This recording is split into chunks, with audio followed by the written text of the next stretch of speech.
नमस्ते।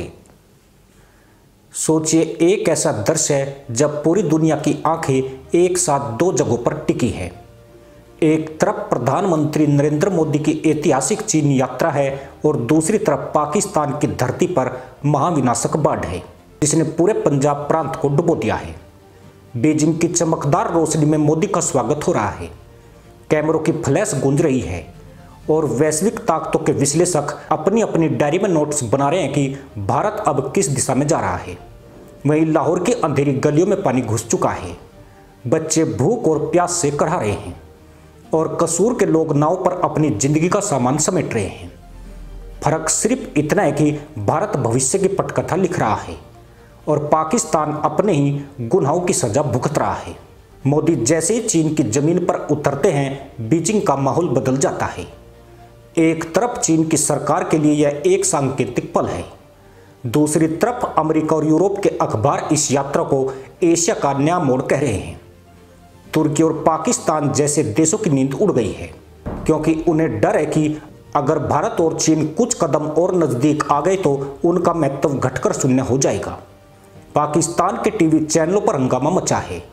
एंकर एक दूसरे पर चिल्ला रहे हैं कि मोदी चीन में मुस्कुरा कैसे सकते हैं, लेकिन उसी पल स्क्रीन पर बाढ़ में डूबे गांव के फुटेज आते हैं जहां से गधैया नृत्य के बजाय छप्पा की आवाजें आ रही है।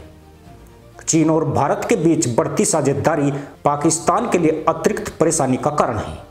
एससीओ समिट के मंच पर भारत अपनी नई शक्ति का संदेश दे रहा है और पाकिस्तान इस दृश्य को देखकर बेचैन है।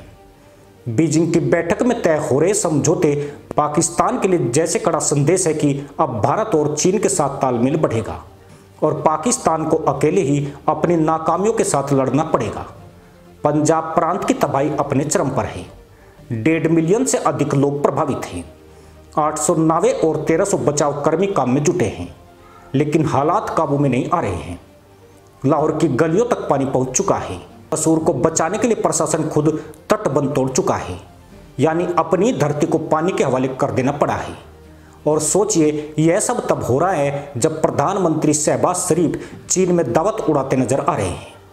प्लेट में मुर्ग मुसल्लम, पास में चीन का बिना चीनी का शरबत और पीछे बैठे पाकिस्तान के अफसर कैमरों के सामने जबरन मुस्कान बनाए हुए हैं। यह दृश्य किसी ब्लैक कॉमेडी से कम नहीं है। देश डूब रहा है और उसका कप्तान भोज में मस्त है। एक हफ्ते 10 दिन से आप लोग देख रहे हैं कि सैलाब का पानी आ रहा है।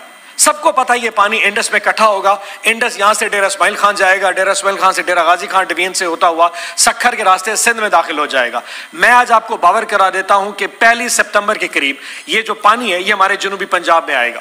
डेरा गाजी खान डिवीजन, डेरा गाजी खान डिस्ट्रिक्ट, लिया डिस्ट्रिक्ट, कोटद्दू, मुजफ्फरगढ़, राजनपुर, रहीम यार खान, ये हमारे 6 जिला में सैलाब आना है। लेकिन क्यों परेशानी किसी को नहीं है, क्योंकि वज़ीर आलम साहब चाइना जा रहे हैं 1 हफ्ते 10 दिन के लिए।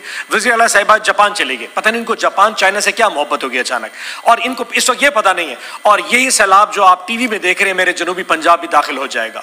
अब ये कहते हैं ना खुदा की तरफ से, इस वक्त सबको पता है कि ये सैलाब आगे सिंध में जब इकट्ठा होगा ये बंद तोड़ेगा, ये लोगों को नुकसान पहुंचाएगा। लेकिन क्योंकि प्रेफरेंस हो रहा है, मैंने जापान 1 हफ्ते जाना है, मैंने चाइना 1 हफ्ते जाना है, और कुछ नहीं मिलने वाला तुम्हें, ना जापान से मिलेगा ना चाइना से मिलेगा। जो मिलना है इस अवाम से मिलना है। लेकिन परवाह नहीं ना, कभी वोट तो लिया नहीं है। ये बगैर वोट के जो वजारतें मिलती हैं, ये बगैर वोट के जो हुकूमतें मिलती हैं, उसमें यही कुछ होता है।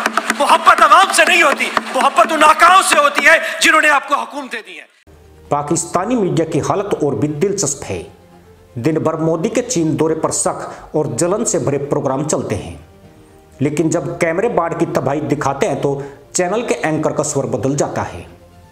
एक तरफ स्क्रीन पर मोदी और शी जिनपिंग के बीच की गर्मजोशी दिखाई जाती है, दूसरी तरफ गांव की औरतें नाव पर बैठी रो रही हैं।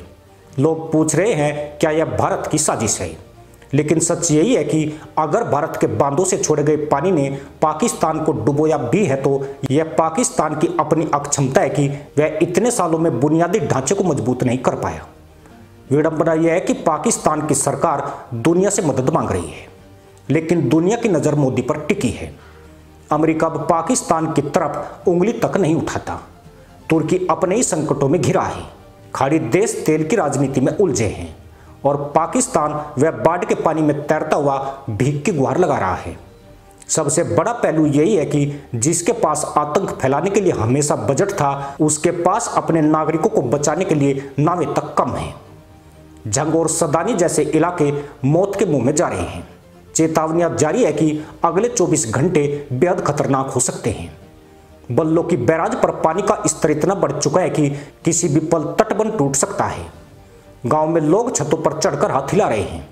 सोशल मीडिया पर पाकिस्तान के युवा सरकार को कोस रहे हैं। शहबाज की प्लेट भरी है लेकिन हमारा घर खाली है। यह मंजर पाकिस्तान की पूरी राजनीति पर भारी पड़ रहा है। कोई चीज बची नहीं, ना भांडा बचा ना कोई बचा, कोई रुड़ गया, कोई कुछ इत्थे रह गया। जड़ा रुड़ गया तो गया ना, जड़ा रह गया वो भी बेकार ही है। इधर मोदी बीजिंग के ग्रेट हॉल ऑफ पीपल्स में बैठे हैं। एससीओ समिट के मंच पर भारत का नया चेहरा दिख रहा है। मोदी साफ संदेश दे रहे हैं कि भारत अब दर्शक नहीं खिलाड़ी है। भारत अब अपने पड़ोसियों के लिए बोझ नहीं बल्कि अवसर है। और यही बात चीन को भी समझ आ रही है।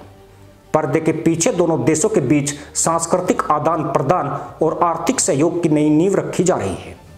यही वह क्षण है जो पाकिस्तान को और भी बेचैन कर रहा है। पाकिस्तानी चैनलों पर अजीबोगरीब बहसें हो रही है। कोई कह रहा है कि भारत ने पानी छोड़कर पाकिस्तान को डुबो दिया है। कोई कह रहा है कि यह सब मोदी की चीन यात्रा को मजबूत करने का खेल है। और जनता वह अपने नेताओं से पूछ रही है, अगर पानी भारत ने छोड़ा है तो तैयारी पाकिस्तान को करनी थी या भारत को। लेकिन जवाब देने के बजाय नेता विदेशी दौरे में मुर्ग मुसल्लम पर टूटे जाते हैं। यही पाकिस्तान की राजनीति का असली चेहरा है। आफत जनता पर और दावत सत्ता पर। ये हम लोग आज 4-5 दिन हो गए हैं यहाँ बैठे हुए हैं। ना तो किसी हुकूमती एहलकार ने हमें पूछा है, ना ही हुकूमत की तरफ से हमें कोई पूछा गया, ना रिलीफ मिला है। हमारे बच्चे भूख से मर रहे हैं और हमारे मवेशी भूख से मर रहे हैं। बीमारी फैली हुई है, मच्छर हैं, कोई भी नहीं आता। कभी हम लोग कहाँ जाएं? अमेरिकी अखबार लिख रहे हैं कि एशिया की शक्ति का समीकरण बदल रहा है। तुर्की के मीडिया में डर झलक रहा है कि भारत का बढ़ता कद मुस्लिम देशों के दबदबे को कम कर देगा। और पाकिस्तान वहां के अखबार फ्रंट पेज पर बाढ़ और मोदी दोनों को मिलाकर छाप रहे हैं। पानी में डूबता पाकिस्तान और राजनीति में डूबता भारत। लेकिन जनता समझ रही है कि असली डूबना किसका है। लोग अब खुलकर भड़ास निकाल रहे हैं। सोशल मीडिया पर मीम्स बन रहे हैं। सतलुज में पाकिस्तान तैर रहा है और शहबाज की थाली में मुर्ग मुसल्लम तैर रहा है। लाहौर में नावें कम पड़ रही है लेकिन चीन के बोझ में कुर्सियां पर्याप्त है। यह तंज सिर्फ मजाक नहीं बल्कि पाकिस्तान की गहराती असफलता का आईना है। भारत का संदेश साफ है, अब वह बैकफुट पर नहीं है। पाकिस्तान चाहे डूबे या तुर्की चाहे तिल मिलाए, भारत अपनी राह बना रहा है। चीन और भारत का साथ पाकिस्तान के लिए किसी दुश्मन से कम नहीं है, क्योंकि दशकों से जिस चीन को वह ऑल वेदर फ्रेंड कहता आया, वही चीन आज भारत के साथ बैठा है और पाकिस्तान को सिर्फ मुर्ग मुसल्लम परोस रहा है। सच्चाई यही है कि एक तरफ मोदी वैश्विक कूटनीति के शतरंज पर नया दांव चला रहे हैं और दूसरी तरफ पाकिस्तान का भूगोल पानी में बह रहा है। भारत के नेता भविष्य लिख रहे हैं और पाकिस्तान के नेता मेन्यू कार्ड पढ़ रहे हैं। यही एशिया का असली चेहरा है। भारत उठ रहा है और पाकिस्तान डूब रहा है। इसी के साथ अनुमति दोस्तों, जय हिंद, वंदे मातरम।